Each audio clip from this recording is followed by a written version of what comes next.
بسم اللہ الرحمن الرحیم۔ السلام علیکم۔ طابت النسو کی دوسری قسط میں آپ سب کو خوش آمدید۔ پچھلی قسط میں آپ نے دیکھا نسو نام کا ایک شخص ہے جو کہ انتہائی امیر ہے اور دہلی میں اس کی رہائش ہے۔ دہلی میں پھیلنے والے ہیضے کے مرض سے اس نے تمام طرح کی حفاظتیں کر رکھی تھیں، تاہم اس کے باوجود بھی ایک روز بیمار ہو گیا اور بستر سے جا لگا۔ ڈاکٹروں کی ہدایت کے مطابق اسے انتہائی نیند آور دوائیاں دی گئیں، جس کے بعد وہ نیند میں چلا گیا اور خواب میں وہ اپنے باپ کو دیکھتا ہے جس کے سامنے اس کے نامہ اعمال پیش کیے گئے ہیں اور اب وہ سخت مشکل میں ہیں۔ باپ سے وہ پوچھتا ہے کہ میں کس طرح سے آپ کی مدد کر سکتا ہوں؟ تو آئیے باپ بیٹے کے درمیان مزید کیا مکالمہ ہوتا ہے سنتے ہیں۔ بیٹا، سچ کہنا کہ تم لوگوں نے بھی کبھی میرے حق میں دعائے خیر کی ہے؟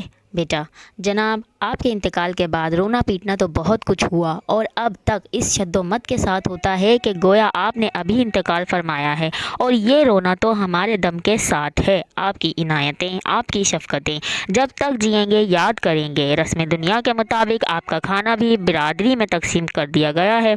لوگ شاید میرے منہ پر خوشامد سے کہتے ہوں، مگر کہتے تھے اس مہنگے سمے میں باپ کا کھانا اچھا کیا۔ دعا کے بارے میں غلط بات کیوں کر عرض کروں، اہتمام نہیں ہوا۔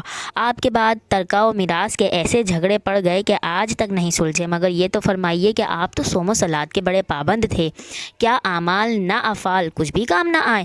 باپ: کیوں نہیں، یہ انہی اعمال کی بدولت ہے کہ تم مجھ کو اس حالت میں دیکھتے ہو، ورنہ بتیرے مجھ سے بھی زیادہ تکلیف میں ہیں۔ حوالات میں جیل خانے کی سی ایزا ہے، مگر یہاں اعمال میں خلوص نیت شرط ہے۔ میں نے اپنے اعمال کو آ کر دیکھا تو اکثر جھوٹے، جیسے جھوٹے موتی، کھوٹے روپے، نمازیں بے حضور قلب اکارت گئیں، یعنی کہ جس میں آپ دل سے نماز ادا نہ کرتے ہوں ایسی نمازیں، اور روزے چونکہ پابندی رسم کے طور پر رکھنے کا اتفاق ہوا تھا، خالی فاقے میں شمار آئے۔ بیٹا، پھر اس بارے میں کچھ صحیح و سفارش کا دخل نہیں؟ باپ: استغفر اللہ، کوئی کسی کی بات تو پوچھتا ہی نہیں، نفسی نفسی پڑی ہے، ہر شخص اپنی بلا میں مبتلا ہے اور اپنی مصیبت میں گرفتار ہے، دوسرے کی نجات تو کوئی کیا کرائے گا، پہلے آپ تو سرخرو ہوئے۔ بیٹا: کیوں جناب، معاذ اللہ، یہ شرک و کفر کا الزام آپ پر کیسا ہے؟ ہم لوگ تو خیر سارا شہر آپ کے اتقاء کا معتقد تھا، کیا آپ خدا کے قائل نہ تھے؟ باپ: قائل تو تھا مگر دل سے معتقد نہ تھا۔ بیٹا: جناب، آپ کے تمام اعمال ظاہر سے مستند ہوتا تھا کہ آپ کو خدائے کریم کے ساتھ بڑی راسخ عقیدت ہے۔ باپ: وہ تمام عقیدت معلوم ہوا کہ اوپری دل سے تھی۔ جب اول میرا اظہار لیا گیا تو پہلا سوال مجھ سے یہی پوچھا گیا کہ بتا تیرا رب کون ہے؟ چونکہ مرتے وقت مجھ کو ایمان کی تلقین کی گئی تھی، میں نے جواب دیا کہ اللہ وحدہ لا شریک لہ۔ تب اس پر جرح کیا گیا کہ بھلا جب تو دکن کی نوکری سے برخاست ہو کر گھر آیا اور مدت تک جانشین رہا اور جو کچھ تو نوکری پر سے کما کر لایا سب صرف ہو گیا، تو نان شبینہ کو محتاج ہو کر نوکری کی جستجو میں ادھر ادھر پھرتا تھا اور مضطر ہو کر ہم سے دعائیں مانگتا تھا، مگر ہم تیرا صبر و استقلال آزمانے کے لیے تیرے مدعا کو خیر اتباع میں ڈالے ہوئے تھے، اور ایک انگریز حاکم ضلع نے کہ وہ بھی مثل تیرے ہمارا بندہ تھا، ہمارے ایمان سے تیری پرورش کا وعدہ کیا، مگر ہم نے تجھ پر اپنے ایمان کو ظاہر نہیں ہونے دیا، اور تو یہی سمجھا کہ خود تیری ہی کوشش کا نتیجہ تھا۔ سچ بتا کہ تجھ کو اس انگریز کے وعدہ زبانی کا زیادہ آسرا تھا یا ہماری تحریک تمسک وما من دابۃ فی الارض الا علی اللہ یرزقھا؟ اگر تو ہم کو سمیع قلب سے حاضر و ناظر، سمیع و بصیر، قادر جانتا تھا تو گناہ پر تجھ کو کیوں کر جسارت ہوئی تھی؟ تو بھول کر کبھی بھاڑ میں تو نہیں کودا، کبھی کھولتے پانی میں تو نے ہاتھ نہیں ڈالا، کبھی جلتی ہوئی آگ کو تو نے مٹھی میں نہیں لے لیا، مگر تو گناہوں کا نہایت بے باکی سے مرتکب ہوتا تھا۔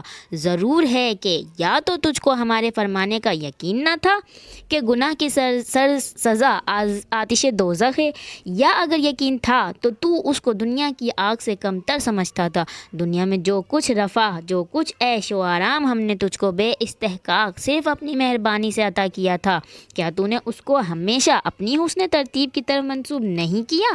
جو تکلیف تجھے دنیا میں پہنچی، اگرچہ تو اپنے ہی ہاتھ سے اپنے پیروں پر کلہاڑی مارا کرتا تھا، مگر کیا تو اس کا الزام ہماری ذات مستعجل الصفات پر نہیں لگاتا تھا؟ اے احسان فراموش، ہزاروں لاکھوں احسان ہم نے تجھ پر کیے اور تجھ سے اتنا نہ ہو سکا کہ بھلا منہ سے اقرار تو کرتا۔ اے ناشکر، بے شمار نعمتیں میں نے تجھ کو عطا فرمائیں، مگر تجھ پر اتنا بھی اثر نہ ہوا کہ کبھی زبان پر تو لاتا۔ جتنا ہم نے تیرے ساتھ سلوک کیا، اتنا تو ہماری مخالفت پر کمر بستہ ہی رہا، جتنی ہم تیری رعایت کرتے رہے اسی قدر تو گستاخ اور شریر ہوتا گیا۔ اس حیات بے ثبات پر تجھ کو اتنا گھمنڈ ہو گیا تھا کہ تو اپنے تئیں ہماری خدائی سے باہر لے چلا۔ اس چند روزہ زندگی پر تو اس قدر مغرور تھا کہ دائرہ عبودیت سے اپنے تئیں خارج کرنا چاہتا تھا۔ ہم نے تجھ کو نیست سے ہی ہست کیا اور خلقت انسانیت سے تجھ کو سرفراز بنایا۔ جو کچھ تجھ کو درکار تھا سو تجھ کو دیا، جس کا تو حاجت مند تھا سب مہیا کیا۔ ہر حال میں تیرے محافظ، ہر کیفیت میں تیرے نگہبان رہے۔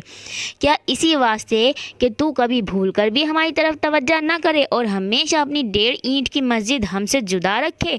جب تو ایک مضغۂ گوشت تھا، ضعیف اور لا عقل، نادان و جاہل۔ ضعیف اتنا کہ نقل و حرکت پر قادر نہیں، نادان ایسا کہ خواہش و بیگانہ کا امتیاز نہیں۔ ہم نے تجھ کو دودھ پلوا پلوا کر توانا کیا اور اپنے بندے جو تجھ پر ہر طرح کا شرف رکھتے تھے، یعنی تیرے ماں باپ، تیری خدمت گزاری کو مقرر کیے اور ان کے دلوں میں تیری محبت ڈال دی کہ انہوں نے ہمارے حکم سے تجھ کو پالا پوسا اور تو روز بروز چونچال اور خوشحال ہوتا گیا۔ پھر ہم نے عقل کو تیرا صلح کار بنایا کہ تو اس کی مدد سے اپنی آسائش جائز کے واسطے ہر طرح کے سامان بہم پہنچائے۔ دنیا کے چرند پرند، حیوانات، نباتات، جمادات، سب کو تیرا مطیع بنایا، فرما بردار بنایا کہ تو ان پر حکمرانی کرے اور ان میں متصرف رہے۔ کیا اس لیے کہ تو بہک کر بھی کبھی ہماری طرف رخ نہ کرے اور سدا تو ہم سے بھاگا بھاگا پھرے؟ تیری زندگی محض ایک ہستی بے بود تھی۔ 2 لمحے تجھ کو تنفس کے لیے ہوا نہ ملتی تو تیرا دم نکل جاتا۔ ایک رات دن بے آب و دانہ تجھ کو جینا دشوار ہوتا۔ من و ہوا تو سونگ گیا اور کبھی نہ سوچا کہ ہمارے طفیل سے غلے انبار کے انبار ٹھوس گیا، اور کبھی نہ سمجھا کہ ہماری بدولت زندگی بھر تو نے کئی کنویں خالی کیے ہوں گے، مگر کبھی دھیان نہ کیا کہ ہمارے صدقے میں اور ایک پانی اور ہوا اور غلہ و غذا کیا ضرورت کی کل چیزیں تو کہاں سے لاتا اور کہاں سے باہم پہنچاتا تھا؟ ہمارے توشہ خانہ عام سے، مگر اس پر تیری یہ ہیکڑی تھی کہ گویا ہم تیرے قرض دار ہیں یا ہم پر تیرا کچھ ادھار آتا ہے۔ تو کھاتا تھا اور مکرتا تھا، لیتا تھا اور بھول جاتا تھا۔ دنیا کی باتوں میں تو تیری عقل بڑی رسا تھی، مگر تو جان بوجھ کر ہمارے ہی ساتھ تجاہل کرتا تھا۔ منہ پر آنکھیں تھیں اور اندھا، ایک چھوڑ 2 کان تھے اور بہرا۔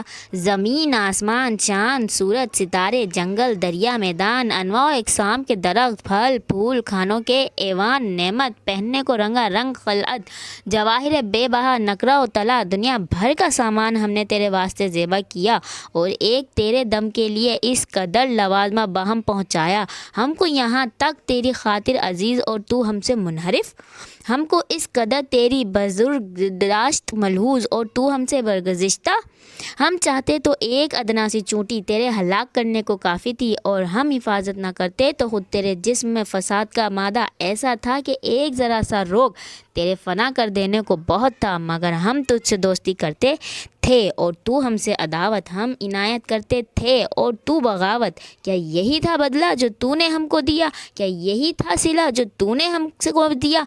ہم نے تجھ کو دنیا میں بھیجتے وقت کیا تاکید کی تھی کہ دیکھ روح، یہ ایک جوہر لطیف ہے اور مجھ کو بہت ہی عزیز ہے، ایسا نہ کرنا کہ اس کو دنیا میں جا کر بگاڑ کر لائے۔ اگلی قسط کا انتظار کیجیے۔ اللہ حافظ۔